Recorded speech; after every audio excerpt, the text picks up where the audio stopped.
Imagine you've finally landed a role at a company that claims to be different.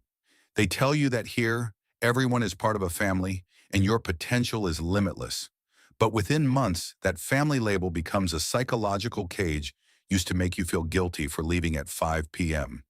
You aren't being supported, you're being love-bombed by an entity that wants to extract your identity for a paycheck. Today, we are deconstructing the corporate manipulation playbook so you can stop being an office NPC and start seeing the invisible traps before they destroy your sanity. If you only learn one thing from this video, let it be this. Loyalty is a tax that corporations charge when they can't afford to pay you what you're worth. Chapter 1. The Family Trap and Love.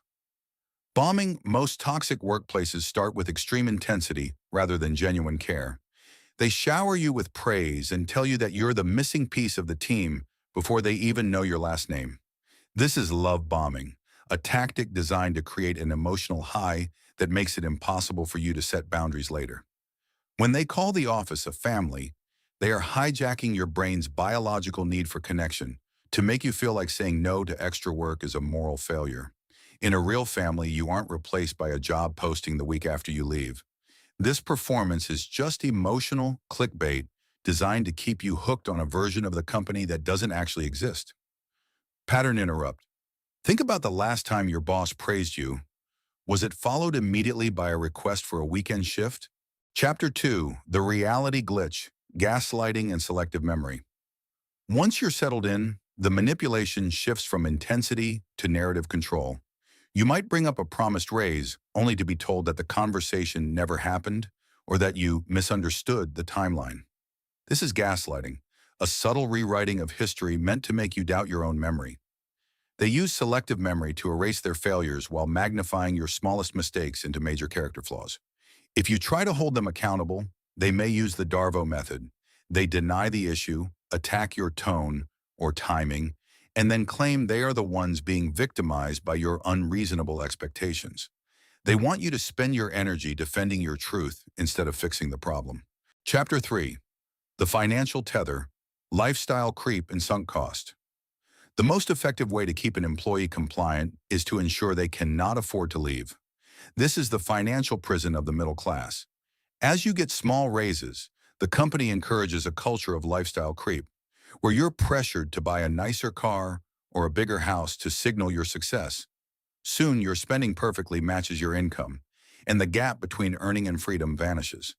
You stay in a soul-grinding job because you're terrified of a $400 emergency you haven't saved for. You are a high-functioning prisoner staying miserable to justify the sunk cost of your degree or the years you've already invested in the firm. Pattern interrupt. Comment prisoner or free based on whether you could survive 3 months without your current paycheck. Chapter 4. Social engineering, triangulation, and weaponized incompetence. To keep you isolated, manipulators use triangulation, pulling in a third party, like a star coworker, to make you feel like the odd one out. They might tell you that everyone else is on board with a bad policy just to make your voice feel smaller. Meanwhile, underperforming managers often use weaponized incompetence, pretending they don't understand how to do a task until you get frustrated and do it for them. They are training you to expect nothing from them while they bear you under their responsibilities. It's a calculated move to ensure they have freedom while you have the labor. Chapter 5. The Promotion Mirage, Future Faking. The ultimate tool in the playbook is future faking. This is when a manager paints a vivid picture of the corner office or the big bonus you'll get eventually, but the timeline never stops shifting. It acts like confidence in a cup, giving you a temporary hit of dopamine and motivation for a reward that is always just out of reach. You make real sacrifices today for a future that only exists in a conversation. The goal isn't your growth, it's your compliance and continued effort while they get what they need from you right now. Conclusion in the exit strategy. Recognizing these patterns is your first real power-up. Stop looking for the hero boss to save you, because a white knight manager often needs you to stay broken so they can stay relevant. Start building your emergency buffer and documenting every conversation to protect your reality.